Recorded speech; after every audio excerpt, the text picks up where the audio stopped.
কাজ করব একজনকে পরোয়া করে, তার মহব্বত এবং ভালোবাসার আলোকে যে কথা বলা আমার দায়িত্ব হয়, ইনশাআল্লাহ হৃদয়ের স্পন্দন অবশিষ্ট থাকা পর্যন্ত, এ দেহে প্রাণ থাকা পর্যন্ত, ধমনীতে এক ফোঁটা রক্ত থাকা পর্যন্ত, এক আল্লাহকে রাজি করবার জন্য যে কথা বলা আমার দায়িত্ব হয়, সারা পৃথিবী মিলে আমাকে সেই কথা থেকে নিবৃত্ত করতে পারবে না ইনশাআল্লাহ। জীবনের টার্গেট আর লক্ষ্য হলো একটাই, আল্লাহকে রাজি করতে হবে। যদি কেউ তার জীবনের টার্গেট একটা বানায় আল্লাহকে রাজি করব, তাহলে দুনিয়ার কারো সামনে তাকে মাথা নত করতে হবে না। যদি কেউ জিন্দেগির এক টার্গেট বানায় যে আল্লাহকে রাজি করব, আল্লাহকে খুশি করব, আল্লাহ যে কথা বললে রাজি হয় সেই কথা বলবো, যে কথা বললে আমার আল্লাহ নারাজ হয় সেই কথা আমি কোনোদিন বলবো না।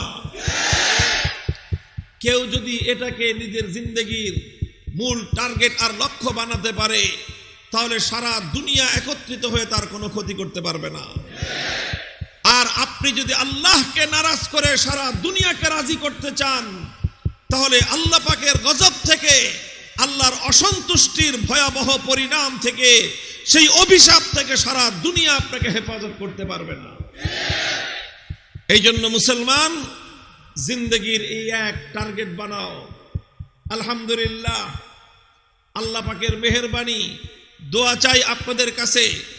আমি আমার জিন্দেগির টার্গেট এটাকেই নির্ধারণ করেছি, কথা বলবো একজনকেই পরোয়া করে, কাজ করব একজনকে পরোয়া করে, তার মহব্বত এবং ভালোবাসার আলোকে যে কথা বলা আমার দায়িত্ব হয়, ইনশাআল্লাহ হৃদয়ের স্পন্দন অবশিষ্ট থাকা পর্যন্ত, এ দেহে প্রাণ থাকা পর্যন্ত, ধমনীতে এক ফোঁটা রক্ত থাকা পর্যন্ত, এক আল্লাহকে রাজি করবার জন্য যে কথা বলা আমার দায়িত্ব হয়, সারা পৃথিবী মিলে আমাকে সেই কথা থেকে নিবৃত্ত করতে পারবে না ইনশাআল্লাহ।